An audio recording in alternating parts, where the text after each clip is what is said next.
Olayemi Takuro.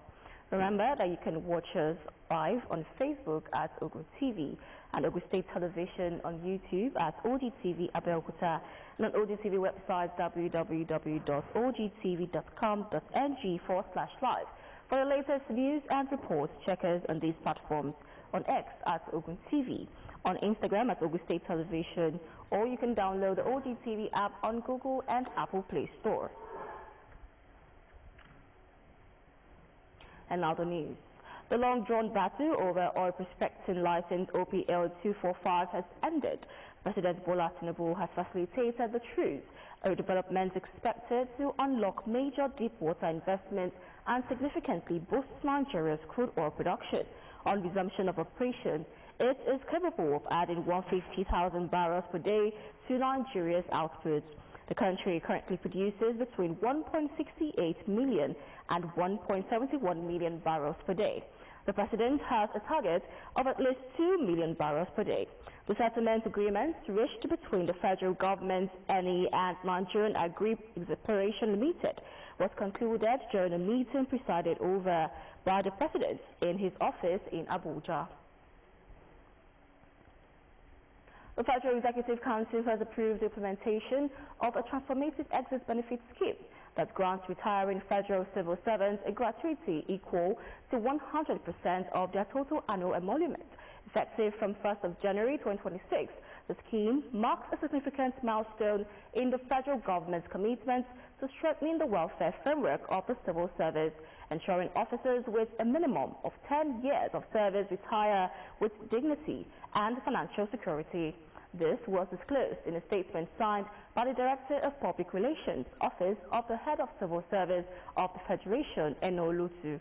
The approval followed extensive deliberations and technical input from an inter-ministerial technical committee constituted by the Office of the Head of the Civil Service of the Federation. Ogun State Governor Prince Dapo Abiodun has described former President Olusegun Obasanjo as a symbol of courageous leadership, institutional reform, and a global statesman. Governor Abiodun stated this during the 89th birthday ceremony for the statesman held in Abeokuta. Governor's Office correspondent Yusuf Gani reports. The Olusegun Obasanjo Presidential Library, Abeokuta, open to eminent personalities from all walks of life, including Governor Dapo Abiodun, who all gathered to celebrate Chief Obasanjo for attaining the age of 89. Acknowledging Chief Obasanjo for being deeply connected to his root, Governor Abiodun praised him for being a globally respected democratic leader. Abiodun also highlighted Chief Obasanjo's commitment to fighting corruption and promoting accountability in public life, noting that his administration laid critical foundations for Nigeria's modern economic structure.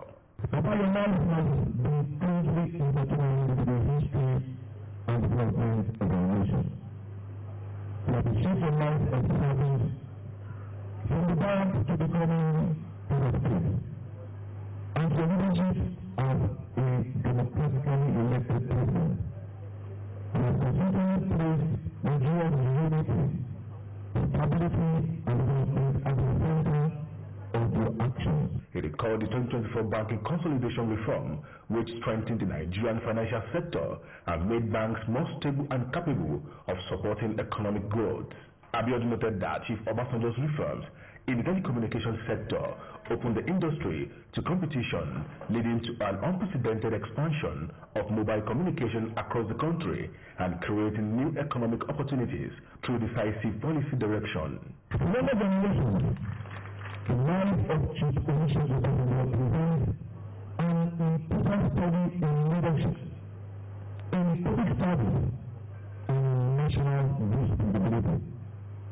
Enduring the strength of leadership requires discipline, requires courage, requires intellectual curiosity, and the willingness to confront difficult challenges. There were also good messages at the event. The foreign policy of Nigeria changed suddenly and became accelerated.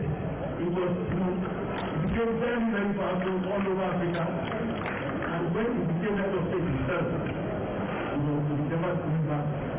In Africanism, it was so African is never free until all other Africans are free. Earlier in his lecture, Ambassador Jean Pillard advocated the establishment of an African Reparations Fund to support investment in education, climate resilience, technology and healthcare, transforming historical wounds into development opportunities.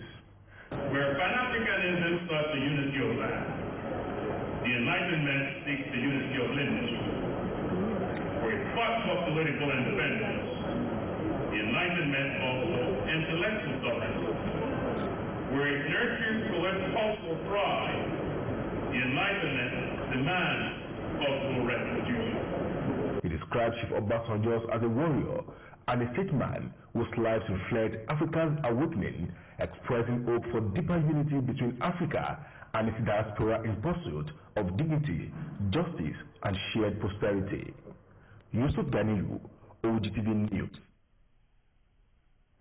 In a related development, former President Olusegun Obasanjo has been described as an enigma, fearless and special creator who has contributed immensely to the development of youth, humanity and mankind. A cross-section of guests at the grand finale of the 89th birthday anniversary said Chief Olusegun Obasanjo would continue to be relevant in all spheres of human endeavors for a long time to come. Fora Addison will report. The grand finale of the 89th birthday celebration of the former president of Nigeria and Balogun Ogu Kingdom, Chief Olusegun Aremu Obasanjo, asked who is who in Nigerian society and elsewhere.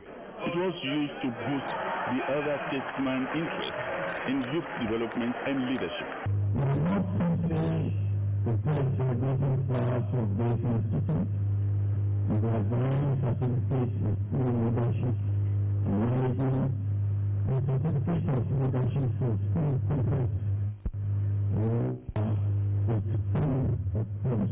The Olusegun Obasanjo Leadership Institute and the Center for Youth Development sustained their investment in leadership and youth empowerment. The institute had its maiden convocation involving several principals and school prefects. So anything youth, you can't take him out. It's been so useful to us, to the world as a whole. Even his energy amazes everybody. It's a gift to the world, not only to Nigeria. So I'm on a woman, so we are proud to call Baba our #1 citizen. The relationship to me is like that of a father to his son. His love for me, his concern about me. Not now, since the time he was a military head of state. Artisans were also empowered and gifts were presented to the former president. Boy, at 89. Speakers, including the Ogun State Governor, Prince Dapo Abiodun, and the former Governor of Osun State, Prince Olagunsoye Oyinlola, said Chief Obasanjo is an exceptional leader. A number of Nigerians said he has great impact in their lives. I don't know how to answer that question because the man's life is decentralized already. Okay? Almost a good percentage of us that work with him at managerial, senior managerial level, he doesn't know where we even come from before he employed us. And I would say he's a provider because he provides for the young people within this community across Nigeria and across Africa. Just for an example, the Credit Scheme project that we just concluded and awarded over 2 million naira to young people in business. And another thing people don't know about him is at 89, myself and Baba, on some occasions like the presidential retreat, we go on a road walk for about 40 minutes to 1 hour, and he's very, very active, very, very active. Chief Olusegun Obasanjo, an Owu chief, appeared in Igbo attire and had Hausa cap to depict his detribalized nature. Adefowora Adesanwo, OGTV News. Ogun State Governor Prince Dapo Abiodun has inaugurated phase 2 of the Imashayi-Gonkoto Ayetoro Road in Yewa North local government area of the state. Governor Abiodun, at the inauguration, reaffirmed his administration's determination to complete the long stretch of the road by completing the last phase, which will link to the road to Ayetoro. Governor's office correspondent Yusuf Gani reports. the glory of the Almighty God and for the use of all. According to Governor Dr. Abiodun, Yewa North local government is one of the food baskets of the state, which remains very important for his administration to fix and connect the town so that farmers could take their produce from the farm to market easily. The state helmsman, while saying that his administration is committed to infrastructure and economic emancipation of Yewa land and Ogun West, noted that the town, which has been neglected in the past, has now started to receive the attention that it deserves. Today, in this local government, Yewa North, we have constructed 14 kilometers. In one local government in Ogun West, 14 kilometers. You've asked me that you want me to connect this road to Ayetoro. That will make life easier, not just for you, but for those coming from Imeko. I will connect this road to Ayetoro. That is another 7 kilometers. That would mean that this local government has benefited 21 kilometers of road. This very large but small local government has benefited 21 kilometers of road. While noting that his administration cannot construct all the roads spread across the state, Governor Abiodun said his administration, being a promise-keeping administration, will continue to reconstruct roads across the 37 districts until the last day of his administration. The governor appreciated President Bola Tinubu for his policies, which he said have repositioned the economy of the country, noting that things are turning around for better. Let me assure you that my administration will continue to provide purposeful, impactful, inclusive leadership, implementing macro and micro economic policies that will continue to percolate to the grassroots.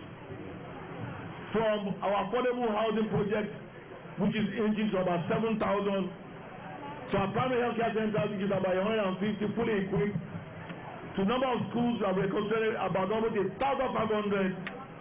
and to date over 1,650 kilometers of road across the length and breadth of this state. Engineer Ade Akisoya, in his remarks, says the phase 2 of 21 kilometers in Mashayi, Igoko to Ayetoro Road is accompanied with reinforced concrete in order to prevent flooding on both sides, adding that it was divided into 3 phases to ease construction. I want the time to continue to build the promises to the good people of the state. As again, brought relief to the residents of the Buru, the Mashai, the Igoko to Ayetoro, as often they have been encountering while using the road and becoming a point of the past. Akisoya said reconstruction of the road has aided movement of farm produce and services to neighboring towns and cities in the state, leading to improved security and quality of life of residents of the area.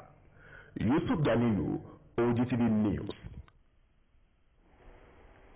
The State House of Assembly Committee on Public Accounts and Anti-Corruption has encouraged the management of the state television to always ensure that all its official vehicles have insurance premiums to safeguard any unforeseen incident. Chairman of the committee, Honorable Damilare Bello, gave the advice while interfacing with the management of the television station led by the General Manager, Mr. Tunde Kasim, during the ongoing consideration of the 2024 Auditor General's report at the Assembly Complex, Okimoso, Abeokuta. Committee also directed the management of OGTV to submit some supporting documents relating to expenditure on other equipment captured in its financial report, as well as its bank statements covering January to December of the year under consideration.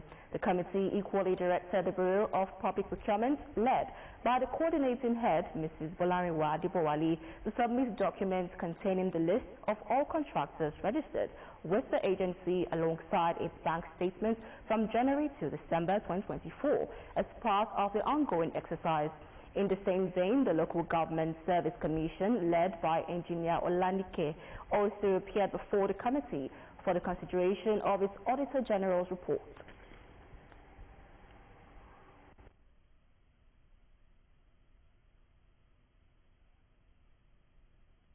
26th Special Officer by the Ogun State Government holds today, 6th of March. venue is the Arcade Ground, Governor's Office, Okemoso, Abeokuta. The lecture of the day with the theme, An Islamic Path to Societal Reorientation, will be delivered by Professor Ishaq Oloyede. According to a statement by Secretary to the State Government, Sukumbo Talabi, the event will start by 4 in the evening. The Ogun State Police Command has hosted its annual Ramadan lecture at the Iliriran headquarters in Abeokuta, focusing on the intersection of faith and governance, titled Muslim and Politics, an Islamic Perspective. The event brought together senior officers and Islamic scholars to discuss civic responsibility. Our reporter Ikim Agu was there and filed in this report. The open ground at the police command serves as a space for reflection as officers and guests gather to discuss the role of faith in public service. The session underscores the command's commitment to moral discipline and religious harmony among its personnel.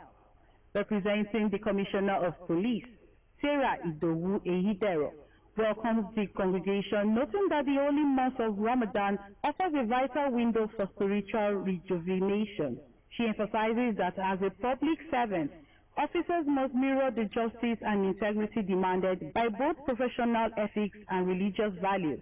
It is not enough for somebody just to be trained, to know how to carry the arms, to know how to talk to people, but it is also important for the spiritual upbringing of that person. The guest scholar, Abdulatif Ismail, delivers the keynote address.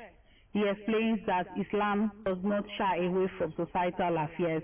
Rather, it encourages active political participation, provided such involvement remains rooted in honesty and the fear of God.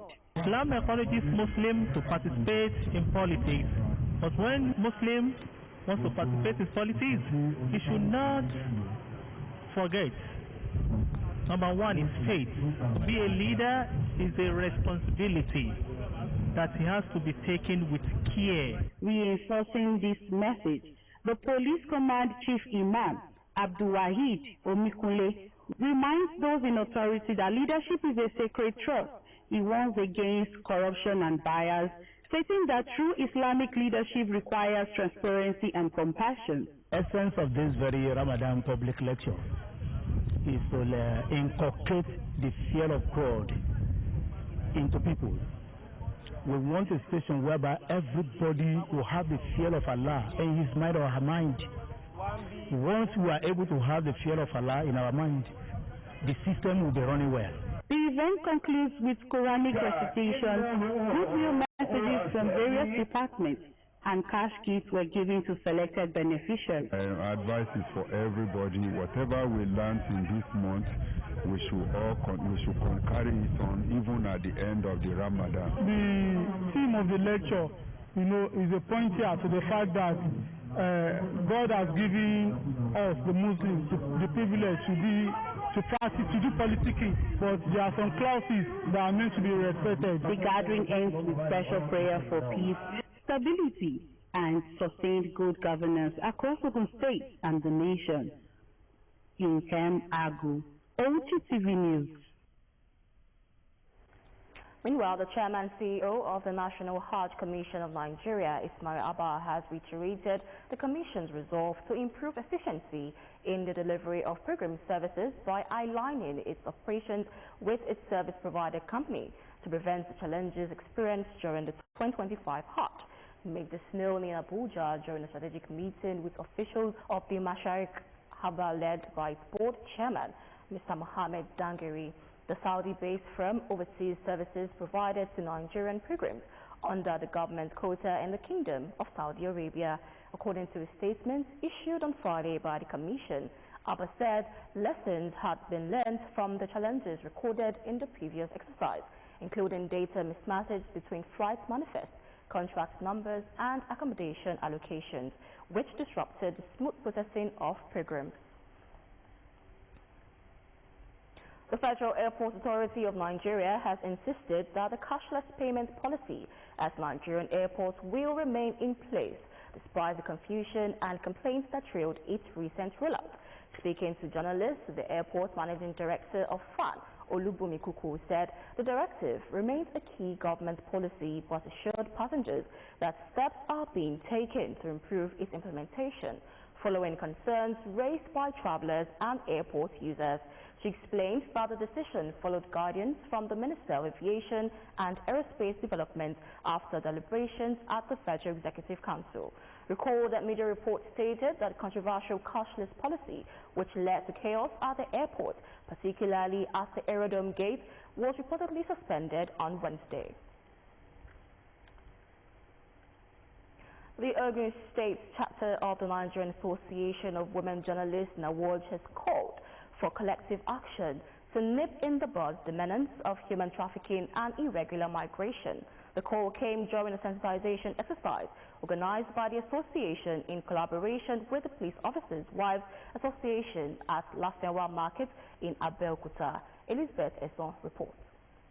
Against the backdrop of rising cases of human trafficking and irregular migration across Nigeria, stakeholders are intensifying efforts to protect vulnerable citizens with the theme "Say No to Human Trafficking and Irregular Migration." The sensitization exercise underscores a collective resolve to combat a menace that continues to threaten the dignity, safety, and future of many Nigerians. Through this program, we hope to raise social change agents that will rise to the challenge of continuous creating awareness and providing public education towards reducing human trafficking and irregular migration. The program, organized by the Nigerian Association of Women Journalists Ogun State Chapter, NAWOJ, is held in collaboration with the Police Officers' Wives Association, Ogun Command, led by the wife of the Commissioner of Police, Reverend Olubusola Lanre Ogunlowo. This is for all the community as well to be vigilant so that anytime we sight, anytime we hear, anytime somebody comes to us for help, we are able to recognize that there is a threat, and then we are able to go and report to the right channel. The Ogun State Commander of the National Agency for Prohibition of Trafficking in Persons, Abosede Jimo, alongside a representative of the International Center for Migration Policy Development, commend NAWOJ for the initiative and call for sustained community awareness and grassroots enlightenment to curb illegal trafficking and irregular migration. That is why we are saying that you should join hands with us to fight this evil. And where are these victims from? Victims are usually from the grassroots. Most of them are from schools. Their educational future has been truncated because of the activities of human traffickers. That is why we are saying, no, enough is enough of wickedness. In his goodwill message, the chairman of the Ogun State Council of the Nigeria Union of Journalists, Comrade Wale Olanrewaju, applauds NAWOJ for what he describes as a step in the right direction towards safeguarding lives and promoting responsible migration. This is a thing that we need to up our game over. We need to do something very urgently to ensure that we change the narrative. The Yalaja of Lafenwa Market, Alhaja Sakirat Owe, assured of the commitment of the traders. Earlier, market women at Lafenwa were engaged in one-on-one sensitization sessions by NAWOJ members who highlight the dangers of human trafficking and irregular migration, urging vigilance and collective responsibility in protecting young girls and vulnerable persons. Elizabeth Esson, OGTV News. And just before we leave, let's remind you that bravery is acknowledging your fear and doing it anyway. And that ends the news at 2.